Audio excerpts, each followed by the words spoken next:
আমার হাজার হাজার ভাইকে শহীদ করা হয়েছে, আমার শত শত ঘর গুড়িয়ে দেওয়া হয়েছে। ওদেরকে জনগণের হাতে তুলে দাও, জনগণ তাদের বিচার করবে। জনগণের খেয়ে যারা জনগণের বুকে ছুরি চালায়, এদের চেয়ে বড় গাদ্দার আল্লাহ জমিন আর একজনও। আমাদের উপরে স্টিম রোলার গিয়েছে। আমাকে সাতক্ষীরাতে নিষেধ করা হয়েছে এসপিডিসি, ওই কুত্তা দলের লোকেরা। এখন তোরা কোথায়? আমরা জমিনে আছি, থাকবো, ঠিক না ঠিক? জমিন আল্লাহর, আমরা থাকবো, আল্লাহর কথা বলবো, ঠিক না ঠিক? স্বপ্ন দেখবা জমিনে একটাও জালেমের জায়গা হবে না, ঠিক না ঠিক? জমিন আল্লাহর, থাকবে আল্লাহর গোলামেরা, জালেমদের কোনো জায়গা নাই। 5 ওয়াক্ত নামাজের মুমিনদের জন্য আমাদের দোয়া আছে না নাই? আসসালামু আলাইনা ওয়া আলা ইবাদিল্লাহিস সালিহিন। আবার আল্লাহ বলছেন আন্নাল আরদা ইয়ারসুহা ইবাদিয়াস সালিহুন। নেককাররাই থাকবে জমিনে, বদকাররা থাকতে পারবে না। কোন জালেমের বংশ টিকে না। চোখ বুলিয়ে দেখেন, কোন জালেমের বংশ টিকে না। কিয়ামত পর্যন্ত জালেমদেরকে ধ্বংস করে দিবেন কে? ওরা কোরআন পড়লেও আল্লাহ তাদেরকে লানত দেয়। ওয়ালা ইয়াজিদু যালিমিনা ইল্লা খাসারা। আল্লাহ ওদেরকে ধ্বংস করে দেন। মানুষের তবিয়ত হলো একজনের কাছে ধন্না দেয়া। তিনি কে? তিনি কে? একটা নাস্তিক ছেলে ফুটবল মাঠে ফুটবল খেলে, যখন সে একটা গোল পায় কোন দিকে হাত উঠায়? কোন দিকে? আল্লাহর দিকে হাত তোলে। একটা নাস্তিক ছেলে কবিতা লেখে, কবিতায় যখন সফলতা পায় উপরের দিকে হাত, নিজের অজান্তেই হাত উঠে যায় উপরের দিকে। অন্তবিহীন পথে চলাই জীবন, শুধু জীবনের কথা বলাই জীবন। এই লেখাটা যিনি লিখেছেন তিনি আল্লাহকে বিশ্বাস করেন না, কিন্তু কিছু ভালো কথা তিনি লিখেছেন। কারণ ভালো কথা যদি শয়তানের মুখে হয় ওটা আমল করা ফরজ। যেমন রাতে যে আমরা আয়াতুল কুরসি পড়ি, এটা রাবি হলো শয়তান। রাসূল বলেছেন সাদাক ওয়া হুয়া কাযুব, ও মিথ্যুক হলেও কথাটা বলেছে সত্য। কথাটা কি বলেছে? সত্য বলেছে। সেজন্য ভালো যেখানেই পাবো, এটা আমাদের হারানো সম্পদ। আল হিকমাতু দাল্লাতুল মুমিন ইলতাকাতহা হাইসু ওয়াজাদাহা। জ্ঞান এবং হিকমত মুমিনদের হারানো জিনিস, যেখানেই পাবে সেখান থেকে কুড়িয়ে নিবে, ঠিক না ঠিক? আমরা একটা মহা কিতাবের কাছে এসেছি, যেই কিতাবটা সারা পৃথিবীর মানুষের জন্য এসেছে, কিন্তু দুর্ভাগ্যক্রমে পৃথিবীর মানুষ এটা থেকে মুখ ফিরিয়ে, মুসলমানরা অধিকাংশ সময় এটার ধারে কাছে আসে না। রমজানে যেই মাসে নাজিল হলো, সেই মাসে অধিকাংশ মুসলমান কোরআন পড়ে না। হেফজখানায় যারা ইমামতি করে, তারাবিতে যারা নামাজ পড়ে, শুধু তারাবির জন্যই তারা পড়ে, বাকি সময়টি তারাও কোরআন পড়ে। কথা বলেন না কেন? শুধু একটা দলের কর্মীরাই প্রতিদিন কোরআন পড়ে। ওদের প্রথম কথাই হলো কোরআন অধ্যয়ন, দ্বিতীয় কথা হাদিস অধ্যয়ন, তৃতীয় কথা ইসলামী সাহিত্য, চতুর্থ কথা জামাতে নামাজ, পঞ্চম কথা ইসলামের কাজ, সমাজ সেবামূলক কাজ। আমরা আজকে থেকে প্রথম আমাদের সবকে কোরআন রাখবো। রাজি আছি তো? আল্লাহ বলছেন আকিমিস সালাতা লিদুলুকিশ শামসি ইলা গাসাকিল লাইলি ওয়া কুরআনাল ফাজর ইন্না কুরআনাল ফাজর কানা মাশহুদা। নামাজ কায়েম করো সূর্য ওঠার আগ থেকে নিয়ে অস্ত যাওয়ার পর পর্যন্ত। ফজরের কোরআন পড়ো। ফজরের কোরআন দুনিয়াতে আখিরাতে তোমাদের জন্য সাক্ষী হয়ে যাবে। কিসের কোরআন? জোরে বলেন, কিসের কোরআন? ফজর। অধিকাংশ মানুষের শরীর খারাপ, 40-এর পরে গেলে এখানে ব্যথা, ওখানে ব্যথা, হাঁটতে পারে না, চিত হয়ে পড়ে। কেন? কারণ আল্লাহ রুটিন মানে না। আল্লাহ রুটিন হলো ফজরের পরে কোনো প্রাণী ঘুমায় না, আমরাও ঘুমাবো না, ঠিক না ঠিক? প্রত্যেক প্রাণী রিজিকের জন্য কখন বের হয়? ফজরের পর। আর আমরা ঘুমাই। রমজানে তো এটা সবক করে নিয়েছে, ফজর পড়ে ফজরও শেষ, ঘুমও শুরু। কি একখান উল্টাইছে, সেহরিতে 3-4 মিনিটের জন্য উঠছে, এখন 8টা-9টা পর্যন্ত ঘুম। আহারে, ঘুম কতক্ষণ দরকার বলেন তো মানুষের জীবনের জন্য? কয় ঘন্টা? কোন সময় বলেন? ডাক্তার সাহেব আমার পাশে আছেন, এই এখন হলো ঘুমের সময়। এই সময় রাসূল কানা ইয়াকরাহুন নাওম ক্বাবলা ইশা ওয়াল হাদিসা বাদা, বুখারীর বর্ণনা। রাসূল এশার আগে ঘুম অপছন্দ করতেন, এশার পরে কথা পছন্দ করতেন। এই সময় তিনি ঘুমিয়ে পড়তেন। আল্লাহ বলছেন সূরা মুজাম্মিল, ইন্নাকা তাকুমু আদনা মিন সুলুসাইল লাইল ওয়া নিসফা, হে নবী রাতের 1/3 তুমি দাঁড়িয়ে থাকো অথবা অর্ধেক দাঁড়িয়ে থাকো। এই যে দাঁড়ানো, এই দাঁড়ানোর ভিতরেই সব রকমের চিকিৎসা দান করে দেন কে? আপনি শুধু টাইমলি নামাজ পড়েন, দুনিয়ার কোন রোগ আপনাকে স্পর্শ করবে না। পৃথিবীর সবচেয়ে নিরোগ মানুষ ছিলেন রাহমাতাল লিল, কিন্তু পরীক্ষার জন্য আল্লাহ তাকে মাইগ্রেনও দিয়েছেন, হার্টের ব্যথাও দিয়েছেন, পেটের ব্যথাও দিয়েছেন।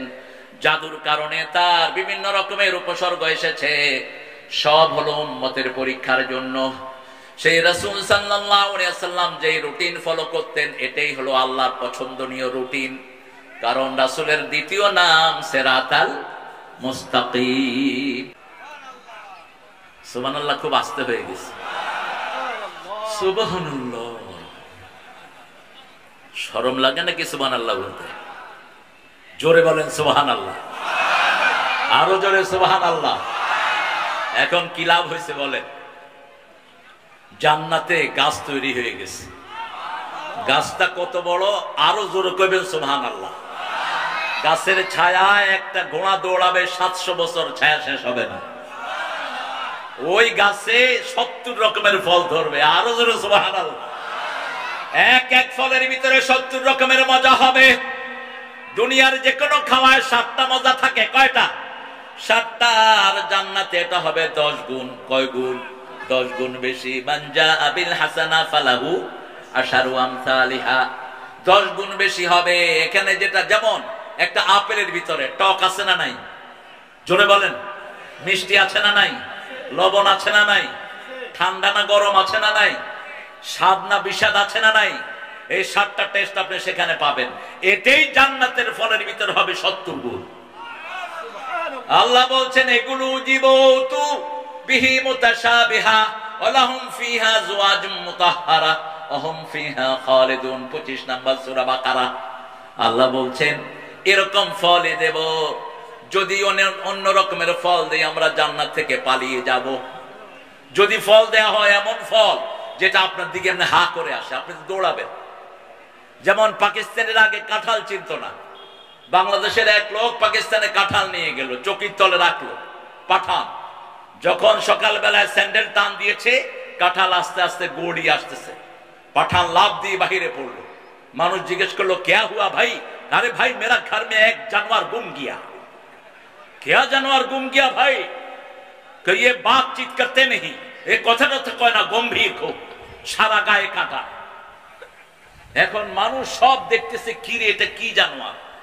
মুখও নাই কিন্তু খুব ঠান্ডা হয়ে আছে, চিল্লাতে চিল্লাতে বাঙালি উঠে গেছে। উঠে গেছে, ভাই क्या हुआ? করে আরে ভাই कैसा আপনি গিয়া, তুই ঘুমাইলি কেমনে? তোর চোখের তলা এত বড় জানোয়ার। ও চিন্তা করলো আনসি কাঁঠাল, এটা জানোয়ার হইল কবে? ও বলছে ভাই এ তো লাজিজ ফাকিহা হয়, এটা জানোয়ার না, এটা খুব স্বাদের ফল। এখন যখনই কইছে ফল, পাঠান এটা খুইলা মুখে দেয়া শুরু করছে, আর কাঁঠালের ভিতরে আঠা বোধহয় নাই। যখনই এটা দিছে, মুখ আর দাঁড়িয়ে একসাথে হয়ে গেছে। আমি চিন্তা করলাম, এই জন্য আল্লাহ বলছেন ও তু বিহি মুতাশাবিহা, দুনিয়ার কাঁঠালের মতো কাঁঠাল জান্নাতে দেব। লা মাকতুওয়াতুন ওয়া লা মামনুআ, এটার কোনো সৃজন থাকবে না, এটার ভিতরে নিষিদ্ধ কিছু থাকবে না, এটার ভিতরে ফালানোর মতো কিছুই থাকবে না। মুখে দিবেন আর মিলিয়ে যাবে। আরো আস্তে সুবহানাল্লাহ। সেই জান্নাতে যেতে চান তো? চান তো? আল্লাহ তৌফিক দান করুক। আরো জোরে আমিন। জান্নাতে যাওয়ার প্রথম শর্ত ইসলামী দল। প্রথম শর্ত কি? ইসলামী দল। কার কথা? আল্লাহর কথা। সূরা আল ইমরান 85। ومن يبتغي غير الإسلام دينا فلن يقبل منه وهو في الآخرة من الخاسرين। কোন ব্যক্তি বা জনগোষ্ঠী যদি ইসলাম ছাড়া অন্য কোন দল মত মেনে নেয়, তার দুনিয়াও শেষ, আখিরাতও। এই ক্ষতি থেকে বাঁচার জন্য পৃথিবীর প্রথম দোয়া আল্লাহ দিলেন, রব্বানা যালামনা আনফুসানা ওয়া ইল্লাম তাগফির লানা ওয়া তারহামনা লানাকুনান্না মিনাল খাসিরিন। এই ক্ষতি থেকে বাঁচার জন্য একটা সূরা দিলেন, ওয়াল আসর। পড়েন, ওয়াল আসর ইন্নাল ইনসানা লাফি খুসর ইল্লাল্লাযীনা আমানু ওয়া আমিলুস সালিহাত ওয়া তাওয়াসাউ বিল হাক্কি ওয়া তাওয়াসাউ বিস। এই সূরাটা মক্কার কাফেরদের মুখস্থ ছিল। যখন এটা নাজিল হয়, সাহাবায়ে কেরাম রিদওয়ানুল্লাহি আলাইহিম আজমাইন সালামের পরেই একজন আরেকজনের সাথে হাত মিলিয়ে কি পড়তেন? জোরে বলেন, সূরা মুখস্থ রাখবেন। এই চারটা কাজ যার জীবনে নাই তার জীবন ধ্বংস। এই চারটা কাজ জীবনে নাই তার আখিরাত ধ্বংস। এই চারটা কাজ যার জীবনে নাই তার কোনো বরকত হবে না। এই চারটা কাজ যার জীবনে নাই, রাসূল তাদের ব্যাপারে বলছেন, দুনিয়া মালউনা মালউনাতুন ওয়া মা ফিহা ইল্লা যিকরুল্লাহ আলিম ওয়া মুতাআল্লিম ওয়ালা ওয়ালা। দুনিয়ার উপর লানত, দুনিয়ার সব কিছুর উপর লানত, শুধু চারটা জিনিস ছাড়া। কয়টা? প্রথম হলো আল্লাহর জিকির। এখন আল্লাহর জিকির কাকে বলে? আল্লাহর জিকির কাকে বলে? কোরআন থেকে নেই। ওয়াযাকার আসমা রাব্বিহি ফাসাল্লাহ। সূরা আল্লাহর ভিতরে আল্লাহ বলছেন আল্লাহর জিকিরের জন্য তোমরা নামাজ পড়ো। সূরা জুমার ভিতরে বলছেন, ইযা নুদিয়া লিস-সালাতি মিন ইয়াউমিল জুমআহ ফাসআউ ইলা যিকরিল্লাহি ওয়া দারুল বাই'। যালিকুম খায়রুল লাকুম ইন কুনতুম তা'লামুন। যখন মুয়াজ্জিন জুমার দিন আযান দেয়, ব্যবসা বন্ধ করো, চাকরি বন্ধ করো, সব বন্ধ করে কোথায় যাও? জিকিরে যাও। ফাসআউ ইলা যিকরিল্লাহ। শ্রেষ্ঠ জিকির কি? জোরে বলেন না। আফদালুজ যিকরি তিলাওয়াতুল কোরআন। বাদা তিলাওয়াতিল কোরআন লা ইলাহা লা ইলাহা। সূরা মুহাম্মদ ফা'লাম আন্নাহু লা ইলাহা ইল্লাল্লাহ। আর সূরা ফাতিরের শেষ আয়াত মুহাম্মাদুর রাসূলুল্লাহ। এখন বলেন, কোন সূরা পড়লে আল্লাহ কথা বলা শুরু করেন? সবচেয়ে দামি সূরা কোনটা? কোন সূরা পড়লে সবচেয়ে বেশি সওয়াব হয়? আরো চিৎকার করে বলেন। হ্যাঁ, এই যে আওয়াজ আস্তে আস্তে কমতেছে, তার মানে ঈমান নেই। কোন সূরা পড়লে আল্লাহ নিজে কথা বলা শুরু করেন? কোন সূরা ছাড়া নামাজ হয় না? মুখস্থ আছে তো সবার? কয়টা আয়াত? জোরে। জাহান্নাম কয়টা? 7টা। 7টা আয়াতে আমল করবেন, 7টা জাহান্নাম হারাম হয়ে যাবে।